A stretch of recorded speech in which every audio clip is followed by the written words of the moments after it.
আপনারা সিলেটের ঘটনা শুনেছেন, আপনাদের শ্রদ্ধেয় শেখ আব্দুর রাজ্জাক বিন ইউসুফ, ওনাকে যখন সিলেটে তার গাড়িতে যখন চারিদিক থেকে মানুষ হত্যা করার উদ্দেশ্যে হত্যা চেষ্টায়, স্পষ্টরূপে এটা হত্যা চেষ্টায় তো কোনো সন্দেহ নাই, কেননা তার কলার ধরে গাড়ি থেকে বের করে গাড়ির বাইরে তাকে মারার প্ল্যান, বাঁশ দিয়ে কাঠ দিয়ে গাড়ির বাইরে মারবে, কিন্তু ভাগ্যক্রমে উনি গাড়ির ভিতরে চলে গেছেন। আর ভিতরে যিনি ছিলেন উনি আবার ওনাকে আর এক পাশে করে দিয়ে তিনি ডান পাশে চলে এসেছেন। তো দুই দিক থেকে আল্লাহ সুবহানাহু ওয়া তাআলা তাকে বাঁচিয়ে নিয়েছেন। তো অধিকাংশ যে মারগুলো গাড়ির ভিতরেও পড়েছে সেগুলো ডান দিকে যে দিনী ভাই ছিলেন তার গায়ে পড়েছে, সেটাও শেখ আব্দুর রাজ্জাক বিন ইউসুফের গায়ে লাগেনি। কিন্তু তাদের চেহারা, তাদের মারার গতি, তাদের মুখভঙ্গিতে স্পষ্ট ছিল যে তারা হত্যা করার জন্য আসছে। গাড়ির বাইরে পেলে ডাইরেক্ট মাথার উপরে একটা বাড়ি দিত, এটি ছিল তাদের পরিকল্পনা। যেহেতু আশেপাশে কোনো মানুষ ছিল না, মেরে ফেলে দিয়ে চলে যেত। 500 কোটি টাকা 1000 কোটি টাকার মামলা এরাই দিয়েছিল সিলেট এবং সুনামগঞ্জে। তো তখন আব্বু বলতেছে যে আমি বলতেছি লা ইলাহা ইল্লা আনতা সুবহানাকা ইন্নী কুনতু মিনাজ জালিমিন।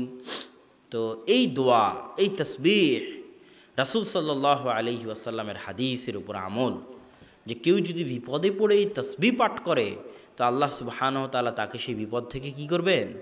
উদ্ধার করবেন। এটা আল্লাহর দায়িত্ব। ইন্নাল্লাহা আলা কুল্লি শাইইন কাদির, আল্লাহ হচ্ছেন সব কিছুর উপর ক্ষমতাবান। তো সম্মানিত উপস্থিতি, আমরা আলোচনা করছিলাম যে রিজিক আল্লাহ সুবহানাহু তাআলার নিকটে চাইতে হবে, এবং আল্লাহর দয়া এবং ভালোবাসার প্রমাণ কোটি টাকার মালিক হওয়া নয়। তাহলে নবী রাসূলগণ, বিশেষ করে ইউসুফ আলাইহিস সালামের যে উদাহরণ আমি দিলাম, তাহলে তার এই অবস্থা হতো না। নবী রাসূলগণ তাহলে জীবনে বিপদ আপদের মুখোমুখি হতেন না। আর আল্লাহ সুবহানাহু ওয়া তাআলা চাওয়া ডাকা পছন্দ করেন, যে ডাকে তাকে তিনি ভালোবাসেন। মুসা আলাইহিস সালাতু ওয়াস সালাম যখন বলছে, আল্লাহ যখন মুসা আলাইহিস সালামকে বলছে যে মুসা ইযহাব ইলা ফিরআউন, যাও ফেরাউনকে দিনের দাওয়াত দাও, তখন মুসা আলাইহিস সালাতু ওয়াস সালাম বলছেন আমার মুখ তোতলা। আপনারা জানেন তো ঘটনা, জানেন না? এবার যখনই আমাদের গতি অনুযায়ী বলি, আমি যদি একটা ছেলেকে বলে যাও আজকে তোমাকে নওগাঁর প্রোগ্রামে যেতে হবে, হাতাস, চলো ভাই আমার কাছে তো টাকা নাই, চলো আচ্ছা ঠিক আছে, পকেট থেকে টাকা বের করে ঠিক আছে তোমাকে টাকা দিলাম, তুমি যাও। তো একটা গাড়ি, আচ্ছা ঠিক আছে আমি কল দিয়ে একটা গাড়ি রেখে দিচ্ছি, তুমি গাড়িতে করে যাও, ঝামেলা শেষ। এভাবেই কিন্তু মানুষ চলে। তো মুসা আলাইহিস সালাম যখন বললো যে আল্লাহ আমার জিহ্বায় সমস্যা, তখন আল্লাহ ডাইরেক্ট বলল ঠিক আছে যাও, তোমার জিহ্বা আমি ভালো করে দিলাম, তুমি যাও দাওয়াতি কাজ করো। এটাই কি হওয়া স্বাভাবিক নয়? আল্লাহ সেটা না করে মুসা আলাইহিস সালামকে শিখাচ্ছে, মুসা বলো। মুসা আমি এমনি কাউকে কিছু দেই না, মুসা বলো রব্বিশরাহ লি সদরি ওয়া ইয়াসসির লি আমরি ওয়াহলুল উকদাতাম মিন লিসানি ইয়াফকাহু কওলি। মুসা চাও, আমি এমনি দেই না। তুমি বলেছো ঠিক আছে, কিন্তু এবার চাইতে হবে। এটা পেতে হলে কি করতে হবে? চাইতে হবে। আমি চাইলে এখনই ঠিক করে দিতে পারি, তুমি বলেছো তোমার জিহ্বার সমস্যা, ঠিক করে দিলাম, কিন্তু এটা আমার গতি নয়। আমার কাছে চাইতে হবে, আমি চাওয়া পছন্দ করি। চাও, বলো রব্বিশরাহ লি সদরি, হে আল্লাহ আমার অন্তরকে প্রশস্ত করে দিন, ওয়ায়াসসির লি আমরি, আমার কাজকে সহজ করে দিন, ওয়াহলুল উকদাতাম মিন লিসানি ইয়াফকাহু কওলি, আমার জিহ্বায় যে সমস্যা আছে, জড়তা আছে, তা দূর করে দিন, ইয়াফকাহু কওলি, যাতে মানুষ আমার কথা বুঝতে পারে। তাহলে আল্লাহ কি চাইলে মুসাকে এমনি দিতে পারতেন না?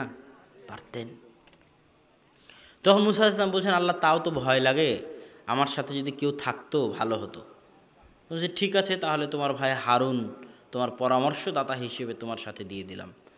সব দাবি দাওয়া যখন আল্লাহ পূরণ করে দিলেন মুসা আলাইহিস সালাতু ওয়াস সালামের, তখন আল্লাহ বলছেন ওয়ালা তানিয়া ফি যিকরি, মুসা তোমার সব দাবি পূরণ করে দিলাম, তোমার জিহ্বা ঠিক করে দিলাম, ভাইকে দিলাম, লাঠি দিলাম, হাতের মোজেজা দিলাম, এবার যাবা ফেরাউনের কাছে দাওয়াতি কাজ করবা।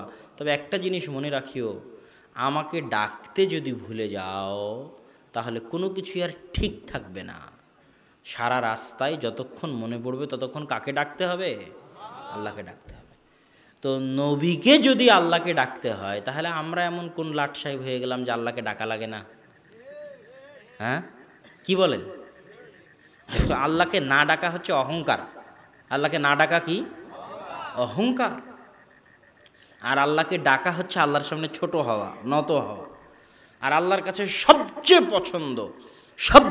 পছন্দ মানুষের এই ছোট হওয়াটা। আর মানুষের এই অহংকারটা আল্লাহর কাছে এত অপছন্দ, বলছে আল কিবরিয়া ও হৃদাই, অহংকার আমার চাদর, যে আমার চাদর নিয়ে ছিনিমিনি খেলবে ওকে আমি ছাড় দিব না। অহংকার করা একমাত্র কার জন্য মানায়?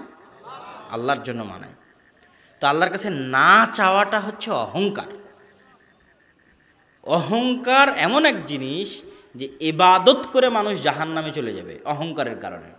আর নত হওয়াটা এমন এক জিনিস যে গুনাহ করে জান্নাতে চলে যাবে নত হওয়ার কারণে। আবার বুঝেন, ইবাদত করে কোথায় চলে গেল, আর গুনাহ করে কোথায় গেল? ইবনুল কাইয়িম তার বইয়ের মধ্যে লিখছেন। তো মানুষজন জিজ্ঞেস করছে কিভাবে, কেমনে সম্ভব যে ইবাদত করে জাহান্নামে আর গুনাহ করে জান্নাতে? ইবনুল কাইয়িম রাহিমাহুল্লাহ লিখছেন, কারো ইবাদত, কারো তাহাজ্জুদ, কারো কোরআন তেলাওয়াত, তার অন্তরে যদি এই অহংকার দেয় যে সে কি না হয়ে গেছে। কথা বুঝতে পারেননি? আরে আমি তাহাজ্জুদ গুজার মানুষ, ওই তো বেদাতি মুশরিক, ওই তো ইবলিস, ওই তো মানুষ গালিগালাজ করে না, গালিগালাজ করে। ইবলিস, বেদাতি, মুশরিক, শয়তান, নিজেকে বিশেষ করে অনেক সময় আহলে হাদিসরাও দেখবেন এই ভয়ঙ্কর এক দোষে দূষিত। আহলে হাদিস হয়ে গেছে মানে জান্নাত আমার নানির বাড়ি, হ্যাঁ। আর হিন্দু জান্নাতে চলে গেলেও হানাফি জান্নাতে যাবে না। আর আমি হচ্ছে সহিহ আকীদার, আর তুই মুশরিক, তুই বেদাতি, তুই ইবলিস। এটা যদি অন্তরে একবার অহংকার দেয় তাহলে এই অহংকার জাহান্নামে নিয়ে চলে যাবে। এটা আল্লাহর দয়াকে সীমাবদ্ধ করা। আর অহংকার আসতে পারে, অমুক গুনাহগার, অমুক খারাপ কাজ করতেছে, তাকে আপনি ছোট মনে করলেন, নত মনে করলেন, হীন তুচ্ছ মনে করলেন। আর আপনি তাহাজ্জুদ গুজার, 5 ওয়াক্ত নামাজি, হাজি সাহেব, এটা আপনার অহংকার চলে আসলো। তো এই হজ, এই সালাত, এই তাহাজ্জুদের অহংকার আপনাকে কোথায় নিয়ে যাবে? জাহান্নামে।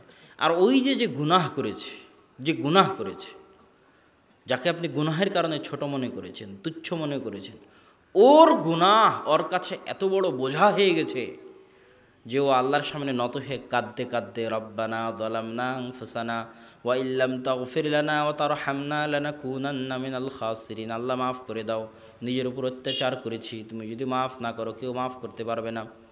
আল্লাহুম্মা আনতা রাব্বি লা ইলাহা ইল্লা আনতা খালাকতানি, হে আল্লাহ আপনি আমার প্রতিপালক, আপনি সেই সত্তা যিনি আমাকে সৃষ্টি করেছেন। ওয়ানা আব্দুকা ওয়ানা আলা আহদিকা, আমি আপনার বান্দা, আমি আপনার ওয়াদার উপর ছিলাম যত দূর আমার সাধ্য ছিল। আমি আমার উপর আপনার দয়ার স্বীকার করতেছি, আমার উপর যে আপনার দয়া আছে এটা স্বীকার করতেছি। আমি আমার গুনাহ স্বীকার করতেছি, তবে আমি এতটুকু জানি আমার গুনাহ দুনিয়াতে কেউ ক্ষমা করতে পারবে না। কে ছাড়া? আপনি ছাড়া।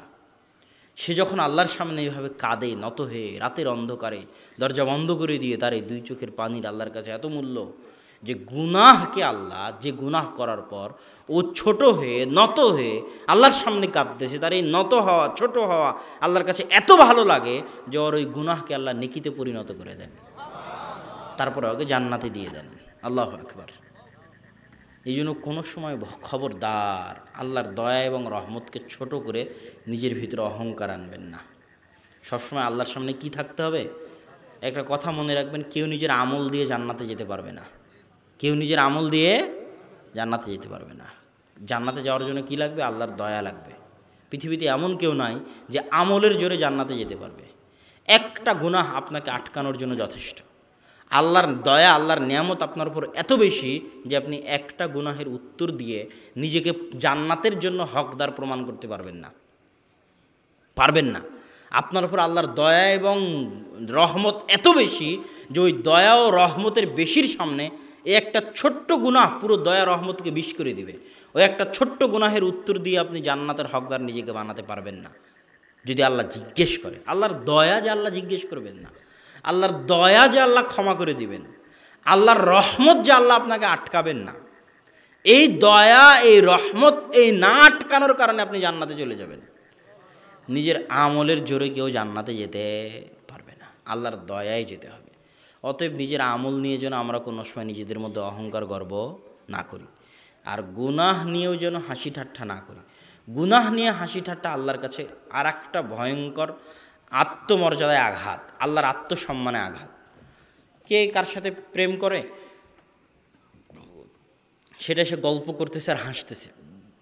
কে কোন মেয়ের সাথে খারাপ কাজ করেছে সেটা এসে গল্প করতেছে আর হাসতেছে। এই গল্প, এই হাসিটা আল্লাহর কিসে আঘাত বলেন তো? আত্মমর্যাদায় আঘাত, আত্মসম্মানে আঘাত। গুনাহ করেছো, গোপন রাখো। গুনাহ করে কি করতে হবে বলেন তো? গোপন রাখতে হবে। এক বক্তা বক্তব্যের মধ্যে বলতেছে, এই যুবক, তোমরা কে কে প্রেম করো সবাই হাত উঠাও। কথা বুঝতে পারেননি? তাহলে সেই বক্তা এই প্রেম করার মতো ভয়াবহ গুনাহকে কি করলো? হালকা বানালো। কি করলো? হালকা বানালো। আর সব যুবক হাত উত্তোলন করে আল্লাহর আত্মসম্মান, আল্লাহর আত্মমর্যাদায় আঘাত করলো। আল্লাহ চান না যে কোনো গুনাহের কথা প্রকাশ্যে মানুষ বলার সাহস করুক। গুনাহ যদি হয়ও তো কি যেন থাকে? গোপন থাকে। গুনাহের গোপনীয়তা রক্ষা করা ইসলামে এত জরুরি, এত জরুরি, এত জরুরি যে আল্লাহর রাসূলের নিকট কেউ জেনা করে এসে ক্ষমা চাইলে, তার উপর জেনার হুকুম আরোপ করা চাইলে আল্লাহর রাসূল সহজে স্বীকার করতেন না, সহজে মানতেন না। আরে এই মনে হয় পাগল, মিথ্যা বলছে, একে সরো তো। এই তুমি আমাদের সাথে সালাত আদায় করেছো না, সব তোমার গুনাহ ক্ষমা কি, তুমি সরো। কেন? ও যখনই জিনিসটা প্রচার হবে, যখনই ওটার হুকুম বাস্তবায়ন হতে যাবে, তখন গোটা সমাজ জানবে যে অমুক মানুষটা জেনা করেছে। তখন এই যে জেনার গুনাহ গোটা সমাজে প্রচারিত হবে। প্রত্যেক দিন যখন পত্রিকায় পড়বেন যে ওখানে ধর্ষণ হচ্ছে, তো ওই যুবক ধর্ষণ পড়তে পড়তে মনে করবে যে সারা বাংলাদেশের সবাই তো ধর্ষণ করে, তা আমি করলে সমস্যা কি? কথা কি বুঝতে পারেননি মনে হয় আমার? এটা হচ্ছে গুনাহ যখন প্রকাশ্যে আসে তখন এটা ক্ষতি। ওই নিউজটাও মানুষকে ধর্ষক তৈরি করে। নিউজটাও মানুষকে কি তৈরি করে? ধর্ষক তৈরি করে। যে কেউ তো ধর্ষণ করতে বাকি নাই, প্রত্যেক দিনই তো 50-60টা ধর্ষণ, তা আমার করলে সমস্যা কি? তাহলে ওই জিনিসটা কি হয়ে গেল? হালকা হয়ে গেল। এই জন্য আল্লাহ রাসূলের আল্লাহ আমি জেনা করেছি, এই ওই মনে হয় পাগল, এর মুখে মানে মদের গন্ধ আছে, সরাবাকে। আল্লাহ রাসূল চান না যে ওই জিনিসটা প্রকাশ্যে আসুক। সম্মানিত উপস্থিতি, আমরা আলোচনা করছিলাম রিজিক। তো রিজিকের পিছনে যদি আমরা হালাল হারাম বাস বিচার করে না ছুটি, তাহলে এটা হলো এই অবস্থা। এবার আসি পরের পয়েন্ট, রিজিক কার হাতে? এটা কি মুখের কথা না অন্তরের বিশ্বাস? অন্তরের বিশ্বাস কখন বোঝা যাবে জানেন? যারা যারা বলতেছেন যে অন্তরের বিশ্বাস রিজিকের মালিক আল্লাহ, তারা কেউ যদি একটা টাকা হারাম উপায়ে ইনকাম করার চেষ্টা করেছেন, করবেন, করছেন মর্মে পরিকল্পনা করেছেন, এরা সবাই নিজ নিজ দাবিতে মিথ্যুক। এরা সবাই নিজ নিজ দাবিতে কি মিথ্যুক? রাহা মিথ্যা, মিথ্যা কথা বলার কি দরকার? আপনি কেন বলতে গেলেন যে আল্লাহ রিজিকের মালিক, অথচ আপনি হারামের সাথে জড়িত আছেন, হারাম উপায়ে ইনকাম করতেছেন। আপনি তো এই ভয়ে হারামের রাস্তায় গেছেন, না ছাড়লে কোত্থেকে খেতে পাবেন, তাই না? ব্যাংকে আপনি জড়িত আছেন তো এই ভয়ে যে না হলে কোত্থেকে খেতে পাবো। সুদের কারবার করতেছেন তো এই জন্যই যে না হলে কোথায় থেকে খেতে পাবো। তার মানে আপনি আপনার দাবিতে কি বলেন তো, জোরে বলেন? মিথ্যুক। এবার আসেন, আসলেই যে রিজিকের মালিক আল্লাহ, তার একটা আয়াত তো পড়েছে, ওমা মিন দাব্বাতিন ফিল আরদি ইল্লা আলাল্লাহি রিজকুহা। আর একটা হাদিসে কুদসি রাসূল সাল্লাল্লাহু আলাইহি ওয়াসাল্লাম বলছেন, আল্লাহ বলেন, কে বলেন? আল্লাহ বলেন, বিসমিল্লাহ, ইয়া বানি আদম, আলহামদুলিল্লাহ, হে আদম সন্তান, কুল্লুকুম যায়, তোমরা সবাই ক্ষুধার্ত। আজকের পৃথিবীতে যত কোটি মানুষ আছে সবাই কি বলেন তো? ক্ষুধার্ত। তারপরে আল্লাহর বাক্য, ইল্লা মান আতআমতু, খেতে পেয়েছে ওই যাকে আল্লাহ আমি খেতে দিয়েছি। আল্লাহু আকবার। আজকে সারা পৃথিবীতে যতজন খেতে পেয়েছে ওদেরকে কে খেতে দিয়েছে? এটা আল্লাহর নিজের ওয়াদা। তারপরের বাক্যে আল্লাহ বলছেন, শোনো, ফাস্তাতিমুনি উতিমুকুম, তোমরা খেতে চাও আমার কাছে, আমি তোমাদেরকে খেতে দিব। আল্লাহু আকবার। কার কাছে খাবার চাইতে হবে? আল্লাহর কাছে। আর এক হাদিসে রাসূল সাল্লাল্লাহু আলাইহি ওয়াসাল্লাম বলছেন, আল্লাহ বলেন, ইয়া বানি আদম, হে আদম সন্তান, লাউ আন্না আউওয়ালাকুম ওয়া আখিরাকুম ওয়া ইনসাকুম ওয়া জিন্নাকুম, তোমাদের প্রথম ব্যক্তি, তোমাদের শেষ ব্যক্তি, জিনের প্রথম, জিনের শেষ, মানুষের প্রথম আদম, মানুষের শেষ কিয়ামত পর্যন্ত সবাই, ইনসাকুম ওয়া জিন্নাকুম, খোলা মাঠে। এই যেমন আজকের এই মধ্য আকাশের এই মাঠে এতগুলো মানুষ জমা হয়েছে, তো এরকম বিশাল খোলা মাঠে একসাথে আদম থেকে নিয়ে কিয়ামত পর্যন্ত সব মানুষ জমা হও, জিনের শুরু থেকে শেষ পর্যন্ত সব মানুষ জমা হও। তারপরে যার যা চাওয়ার আছে ফাসা আলু মাসআলাতাহুম, সবাই চাও একবারে একসাথে একই মাঠে। আমার 100 কোটি টাকা চাই, আমার 100 তলা বাড়ি চাই, আমার একটা গাড়ি চাই মার্সিডিজ বেঞ্জের, আমার এরকম সুন্দরী নারী চাই, আমার এত বিঘা জমি চাই, যার যা চাওয়ার সবার চাওয়া এক মাঠে একই সাথে আমি আল্লাহ যদি পূরণ করে দিই, দিতে পারবো, যদি পূরণ করে দিই, মা নাকাসা মিম্মা ইনদি, আমার নিকটে যা আছে তা থেকে ততটুকুও কমতি সৃষ্টি হবে না। যতটুকু একটা সুঁই সমুদ্রে ডুবানোর পর সুঁই উঠিয়ে নিলে সুঁইয়ের সাথে লেগে থাকা পানির জন্য সমুদ্রের পানিতে যতটুকু কমতি সৃষ্টি হয়, সারা পৃথিবীর সব মানুষকে আদম থেকে নিয়ে কিয়ামত পর্যন্ত সব জিনকে এক মাঠে একসাথে যে যা চাইলো তাকে তা দিয়ে দেওয়ার পর আমার নিকটে যা আছে তা থেকে ততটুকুও কমতি সৃষ্টি হবে না। তাহলে আসল ধনী কে? এই জন্য আল্লাহ কোরআনে বলেছে আনতুমুল ফুকারা। মুফতি কাজী ইব্রাহিম সাহেব এক বক্তব্যে বলেছিলেন, যদিও ওনার কিছু কিছু বক্তব্যের সাথে আমাদের মতভেদ আছে, যে আমি ফইননি, তুই ফইননি, তোর বাপ ফইননি, তোর মা ফইননি, উনি এক বক্তব্যে বলেছিলেন। তো এটা মূলত কোরআনের আয়াতের অনুবাদ। আল্লাহ বলেছেন আনতুমুল ফুকারা, তোমরা সবাই কি ফকির। আসল ধনী কে? আল্লাহ সুবহানাহু ওয়া তাআলা। তো এখন একজন এমপি যদি কোটি টাকার মালিক হয়, একটা মন্ত্রী যদি কোটি টাকার মালিক হয়, তো ওই মন্ত্রী এমপির সন্তান কি টাকার ভয় করবে? মানুষ বলে না, আরে ওর বাপের টাকা আছে, ওর কি চিন্তা, বলে না, ওর বাপের জমি আছে, ওর কি চিন্তা। তো এখন যার বাপের টাকা আছে তার যদি চিন্তা না থাকে, তো যার রব আল গানি, সব ধনীর ধনী, সব ধনী তো ফকির, আসল ধনী কে? আল্লাহ।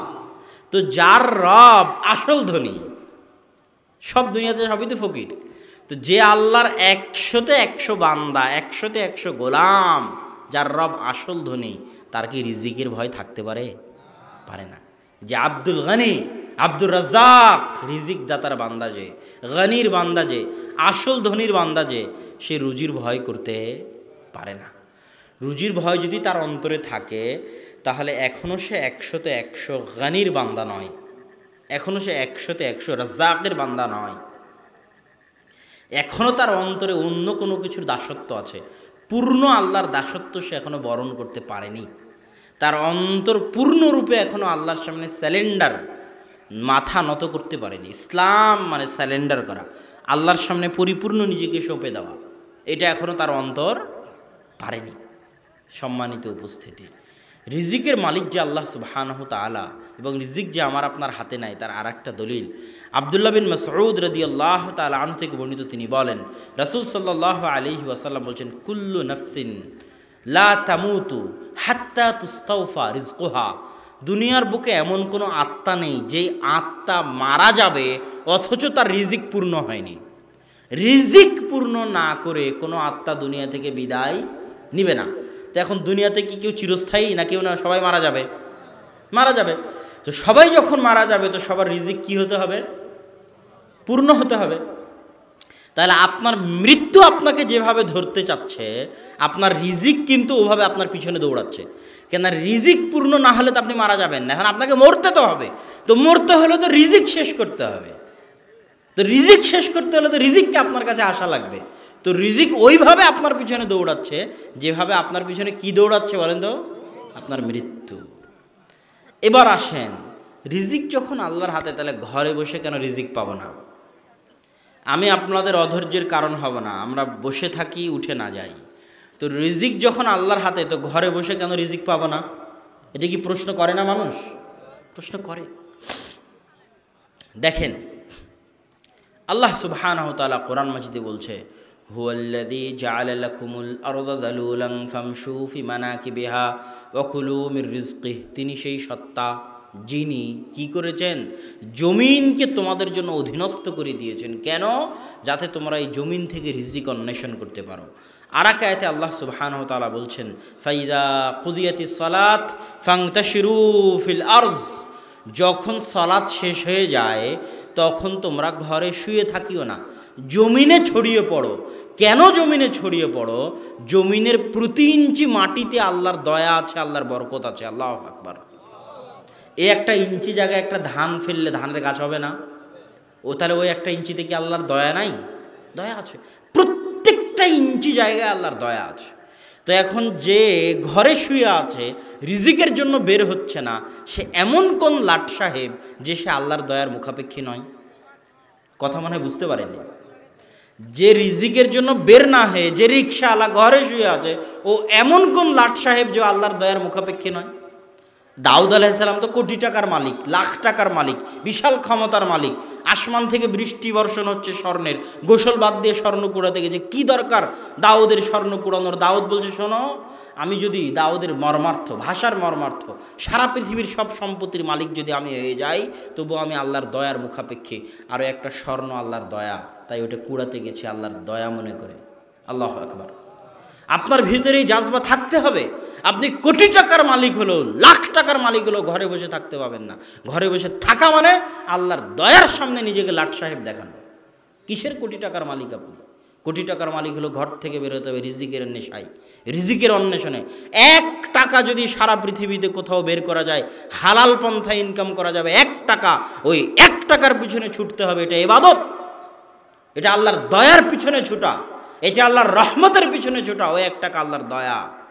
যে রিক্সাওয়ালা হাতাশ বাজারে দাঁড়িয়ে আছে, দাঁড়িয়ে থাকার পর আপনি গিয়ে বলবেন চলেন সদরে যাব, হাঁপা নিয়ে যাব, ও বলবে আজকে আমার যা ইনকাম করার হয়ে গেছে, আজ আর করবো না। তো ও জীবনে কোনো দিন ধনী হতে পারবে? ও কোনো দিন ধনী হতে পারবে না। ও ধনী হওয়া ডিজার্ভ করে না। ধনী সে হতে পারবে 1 টাকা হালাল উপায়ে উপার্জন করার পথ থাকলে ওটা আল্লাহর দয়া মনে করে ওর পিছনে ছুটতে পারে, যে ধনী হওয়া তার জন্য মানায়। আর ধনী হওয়ার পর ধনী হয়ে টিকে থাকতে পারে ও, যে ধনী হওয়ার পরেও আল্লাহর দয়ার মূল্য দেয়। ধনী হয়ে গেছে, তখন বউ চাউল ধুতে গিয়ে যা চাউল পড়ে গেছে সব ফেলে দিয়েছে, ওটা আর উঠিয়ে নেয়নি। তো ওই একটা চাউল কার দয়া বলেন তো? আল্লাহর দয়া। ওই একটা ভাত কার দয়া? আল্লাহর দয়া। ও আর ধনী থাকবে না। ওর বউ যে চাউল ফেলে দিয়েছে না, ওর ছেলে মেয়ে খেতে বসে ভাত ফেলে দিয়েছে না, উঠিয়ে খায়নি না, কথা বুঝতে পারেননি? খাদ্যদ্রব্যকে অবহেলা করেছে, ধনী হয়ে গেছে এই জন্য। ওই খাদ্যদ্রব্য কার দয়া? আল্লাহর দয়া। ও পরিবারে আর টাকা থাকবে না, ও শেষ হয়ে গেছে। হয় ও গরিব হয়ে যাবে, না হয় ওর ছেলে গরিব হয়ে যাবে, না হয় ওর পৌত্র গরিব হয়ে যাবে। ওই পরিবার থেকে টাকা বের হয়ে পালাবেই পালাবে। তাহলে ধনী হওয়ার পর ধনী টিকিয়ে রাখার সবচেয়ে বড় মাধ্যম হচ্ছে আল্লাহর ছোট থেকে ছোট দয়াকে মূল্যায়ন করা। যে আজকে পৃথিবীতে বড় ধনী, Bill Gates, Mukesh Ambani, Jack Ma, সবার জীবনী পড়ে দেখেন, এরা আল্লাহর দয়াকে মূল্যায়ন করে। আপনার মতো সকালবেলা ঘুমিয়ে থাকে না, এরা সব ভোর 4টে, 5টা, 6টার মধ্যে ঘুম থেকে উঠে যায়। এখনও গুগলে সার্চ দিলে আপনি পাবেন যে এরা ভোরে কয়টায় ওঠে। কেন? এরা আল্লাহর দয়াকে মূল্যায়ন করা জানে। আর যে আল্লাহর দয়াকে মূল্যায়ন করবে, ও কাফের হলেও আল্লাহ দুনিয়াতে ওর প্রতিদান দিবে, পরকালে যাই থাক। পরকালের ফায়সালা তো ইমানের উপর। আর ও সকাল 9টা 10টা পর্যন্ত ঘুমিয়ে আছে, ও ধনী হবে? ও কোন লাট সাহেব যে ঘুমিয়ে থাকলো আল্লাহর দয়াকে ফেলে রেখে, আল্লাহর রহমতকে ফেলে রেখে ও ধনী হবে? আর ভাগ্যে ধনী লেখা থাকবে? অসম্ভব। সারা পৃথিবীতে যে যারা ধনী হয়েছে, ওরা প্রত্যেকটা মিনিটকে, প্রত্যেকটা সেকেন্ডকে, এক একটা টাকা যেটা হালাল উপায়ে ইনকাম করা যাবে ওটাকে মূল্যায়ন করেছে, এই জন্য ধনী হয়েছে। ও যুবক বলে যায় মাস্টার্স পাস করে বেকার বসে আছে। আরে একটা বাদাম, এক ঝাঁকি বাদাম বাজারে নিয়ে দাঁড়ালে যদি 100 টাকা ইনকাম হয়, ওই 100 টাকা কার দয়া? তো তুই কোন লাট সাহেব হয়ে গেছিস যে 100 টাকার পিছনে ছুটতে পারিস না? ঘরে বসে শুয়ে থাকিস আর মাস্টার্স পাস করে বলে আমি বেকার বসে আছি। ও তো অহংকারী, ওর ভাগ্যের জীবনে ধনী হওয়া নাই। আরে বাজারে একটা চকলেট বিক্রি করলেই তো টাকা হয়, ভ্যান নিয়ে বাজারে বের হলেই তো টাকা হয়। তো ওই ভ্যান নিয়ে বাজারে বের হলে যে টাকাটা হবে, ওই টাকাটা কার দয়া? তো তুই কোন লাট সাহেব যে মাস্টার্স পাশে ঘরে বসে আছিস, বলছি আমি বেকার? দেখ, এইরকম শত হাজারো যুবকের যারা আল্লাহর দয়া, আল্লাহর রহমতকে মূল্যায়ন না করে নিজের অন্তরে অহংকার লালন করে। সম্মানিত উপস্থিতি, রিজিকের একটাই রাস্তা, রিজিক বৃদ্ধির একটাই রাস্তা, আল্লাহর দয়া মনে করে জান প্রাণ লাগিয়ে কোথায় থেকে একটা হালাল টাকা পাওয়া যাবে ওর পিছনে ছুটতে হবে। আর যখন টাকা চলে এসেছে, তখন একটা ভাতকেও অবমূল্যায়ন করা যাবে না। একটা ভাতকেও, রাসূল সাল্লাল্লাহু আলাইহি ওয়াসাল্লামের নির্দেশ, শোনো, তোমাদের প্লেট থেকে যদি একটা ভাত পড়ে যায়, তো ওই ভাতের ময়লা দূরে ধুয়ে ফেলে তোমরা খাও, হাত চেটে তোমরা খাও, প্লেট চেটে তোমরা খাও। কেন? তোমরা জানো না কোনটাতে বরকত আছে। আর যদি ছেড়ে দাও, তাহলে এটা কার জন্য ছাড়া হবে? শয়তানের জন্য ছাড়া হবে। আর যেখানে শয়তান ওখানে বরকত থাকবে না। রিজিকের বক্তব্যের একটা মূল অংশ হচ্ছে বরকত শয়তান আল্লাহ, বরকত শয়তান আল্লাহ ফেরেশতা। যেখানে শয়তান ওখানে বরকত নাই, যেখানে আল্লাহ আছে ওখানে ফেরেশতা আছে, যেখানে ফেরেশতা আছে ওখানে বরকত আছে। যে বাড়িতে শয়তান আছে ওই বাড়িতে বরকত থাকবে? বাড়িতে ঢোকার সময় আজকে যারা উপস্থিত আছেন, যদি ধনী হতে চান, যদি টাকা হালাল উপায়ে ইনকাম করতে চান, বাড়িতে বরকত চান, বাড়িতে ঢোকার সময় যদি না বলেন আসসালামু আলাইকুম ওয়া রাহমাতুল্লাহ। আসসালাম হচ্ছে আল্লাহর নাম। সালাম কার নাম? আল্লাহর নাম। শান্তি, সালাম আল্লাহর নাম, সকল শান্তির উৎস আল্লাহ। বাড়িতে ঢোকার সময় যে আল্লাহর নাম নেয় না, যে সালাম উচ্চারণ করে না, ইবলিস বলে এই বাড়ি তোমাদের থাকার জায়গা, এই বাড়ি তোমাদের খাওয়ার জায়গা। আর যেই বাড়ি শয়তানের থাকার জায়গা, শয়তানের খাওয়ার জায়গা, ওই বাড়ির টাকা পয়সায় বরকত হতে পারে না, অসম্ভব। খাবার খাওয়ার সময় আপনার স্ত্রী বিসমিল্লাহ বলে খাওয়াবে না, আপনার ছেলেরা বিসমিল্লাহ বলে খাবে না, তাহলে ওর সাথে কে খাবে? ইয়াকুলু মাআহু শাইতান। আর যেখানে শয়তান খাবে ওখানে বরকত থাকবে? থাকবে না। সম্মানিত উপস্থিতি, আর সব বরকত এগুলো গেলে শয়তান যেখানে বরকত নাই ওখানে। সব বরকত কোথায় থেকে আসে? যেখানে আল্লাহর নাম আছে, যেখানে আল্লাহর বাণী কোরআন আছে, যেখানে আল্লাহর নাম আছে আর যেখানে আল্লাহর বাণী কি আছে, ওখানে কি আছে বলেন তো? বরকত আছে। আল্লাহর নাম মানে বিসমিল্লাহ, বিসমিল্লাহ বলে খাও বরকত, বিসমিল্লাহ বলে স্ত্রী সহবাস করো সন্তান বরকতময়। আল্লাহর নাম নিয়ে যা করবে, বিসমিল্লাহ বলে জবাই করো পশু হালাল। আল্লাহর নামের এত গুরুত্ব, এত পাওয়ার। বিসমিল্লাহ বলে বলো বিসমিল্লাহিল্লাযী লা ইয়াদুররু মা ইসমিহি শাইউন ফিল আরদি ওয়ালা ফিস সামা ওয়া হুয়াস সামিউল আলিম।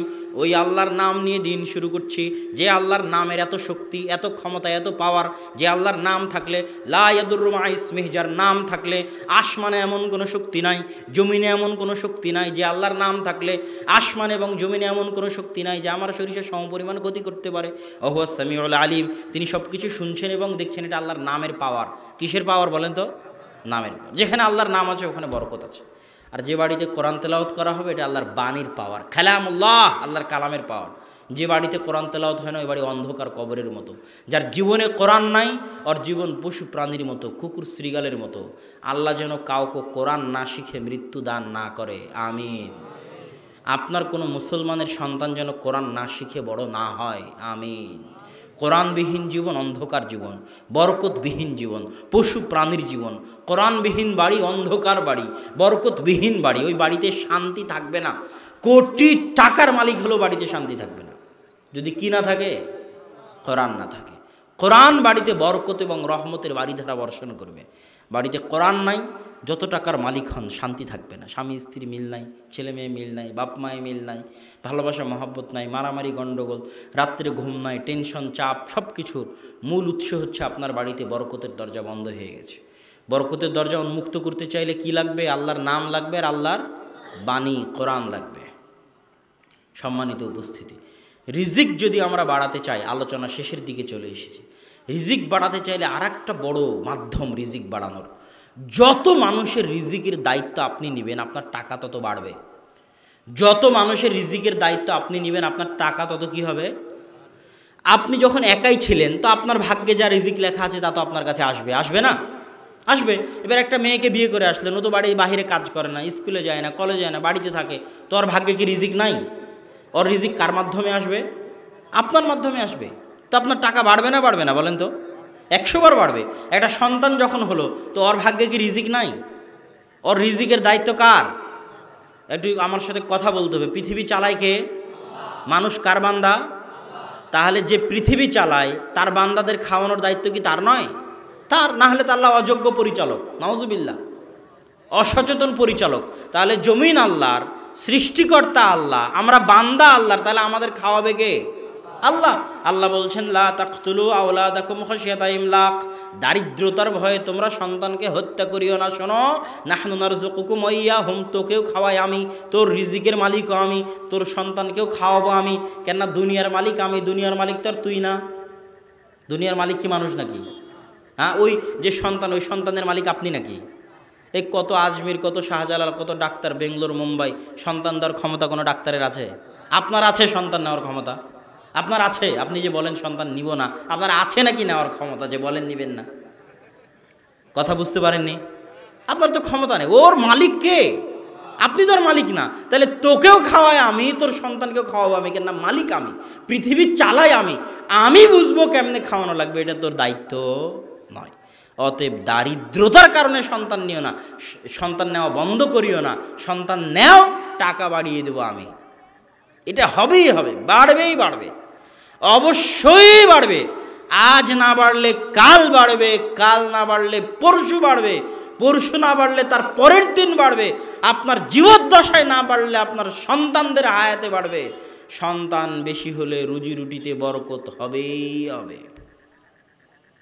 সম্মানিত উপস্থিতি, আমি আমার বক্তব্যের শেষের দিকে চলে এসেছি। এক ব্যক্তি, দুই ভাই, তো এক ভাই বাহিরে কাজ করে, এক ভাই মসজিদে নববীতে পড়ে।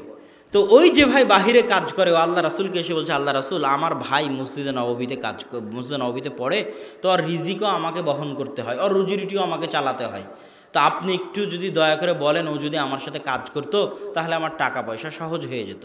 তখন আল্লাহ রাসূল বলেন, শোনো, লাআল্লাকা তুরযাকু বিহি, তুমি এখন যে টাকা পাচ্ছ, ওই টাকা তুমি পরিশ্রম করছো এই জন্য পাচ্ছ, এই কথা ভুল। তুমি তোমার এই ভাইয়ের রিজিকের দায়িত্ব পালন করছো, এই জন্য আল্লাহ তোমার টাকা পয়সায় বরকত দিয়েছে। আল্লাহু আকবার। আর এর দায়িত্ব তুমি যদি সরিয়ে নাও, তোমার টাকা পয়সা কমে যাবে, বাড়বে না। এটা পৃথিবীর নিয়ম। আল্লাহ সুবহানাহু ওয়া তাআলা আমাদেরকে তৌফিক দান করুক রিজিক বুঝার। মাইয়াত্তাকিল্লাহ, যে আল্লাহকে ভয় করবে, যে আল্লাহর উপর ভরসা করবে, আল্লাহ তার রিজিকের ব্যবস্থা করবেন এমন জায়গা থেকে যেখান থেকে ও কল্পনাও করতে পারবে না। আজকে সারা পৃথিবীর যত পশু পাখি, পাখপাখালি, পোকামাকড়, কীটপতঙ্গ, জীবজন্তু, জানোয়ার, গরু, মহিষ, বাঘ, ভাল্লুক, ছাগল, মাছ যত খাবার খেয়েছে, সারা পৃথিবীর সব মানুষ অত খাবার খায়নি আজকে। এটা পৃথিবীর পরিসংখ্যান। সারা পৃথিবীর সব মানুষ অত খাবার খায়নি। যত খাবার কারা খেয়েছে বলেন তো? পশু প্রাণী খেয়েছে। তো পশু প্রাণী কি কালকের খাবার জমা করে রাখে? তো পশু প্রাণীকে আজকে খাওয়ালো কে? আল্লাহ। যে আল্লাহ পশু প্রাণীকে খাওয়াতে পেরেছে, ওই আল্লাহ মানুষকেও খাওয়াতে পারবে। এই রিজিকের আলোচনা বিশাল লম্বা বিস্তর আলোচনা, আমাদের কাছে বই আছে রিজিকের উপর, যেই এই বক্তব্য দেওয়ার পরেই মূলত বইটা লেখা। আজকে স্টেজেও আপনারা পাবেন বইটা। তো অবশ্যই যাওয়ার সময় রিজিক বই, এবং কিছুই না পারলে অন্তত পক্ষে মাসিক আল ইতিসাম পত্রিকা, এই একটা পত্রিকার পিছনে কত গবেষক, কত লেখক, কত মুফতি, কত পরিশ্রম।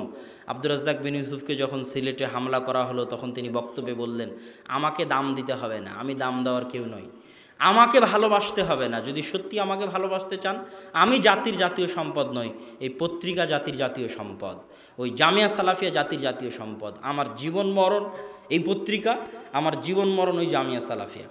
আপনি আমাকে ভালোবাসতে চান, আমাকে দাম দেওয়ার দরকার নাই, আমার এই পত্রিকাকে দাম দেন, আমার প্রতিষ্ঠানের জন্য দোয়া করেন। আমি জাতির কিছু নই, এগুলো জাতির জিনিস, এগুলোকে মূল্যায়ন করতে হবে জাতিকে।